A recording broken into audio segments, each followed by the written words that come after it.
शाहिद खोसो work YouTube channel में खुश आमदीद। दोस्तों अॼु रिव्यू कंदासीं मेगा सोप सीरियल पंहिंजा वेरी। उन सां गॾोगॾु रियासत जी बि अपडेट तव्हांखे फ्री में ॾेई छॾींदासीं। हिन वीडियो खे आख़िर ताईं ॾिसंदा थी सघे त असांजे हिन यूट्यूब चैनल शाहिद खोसो वर्क खे ज़रूरु सब्सक्राइब लाइक शेयर कंदा।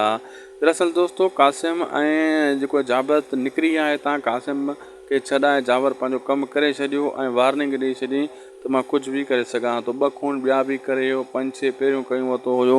करम ख़ान जे कंध में इहे खून पवंदा छो त मंसूर ऐं करम ख़ान जी दुश्मनी वधी वेंदी।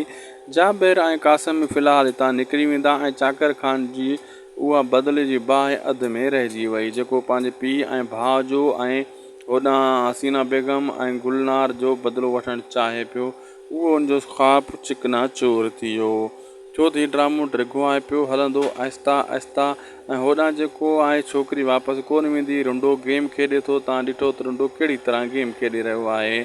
उन्हनि खे चए थो मां तव्हांजो आहियां ऐं पंहिंजी छोकिरी खे चए थो तूं न करे छॾ।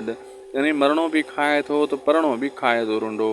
ऐं होॾां इहा ॻाल्हि सांवल खे अॻे ई ख़बर आहे, उहो अॻे ई वीचार कयूं वेठो आहे त इहो कमु ईअं ई थींदो।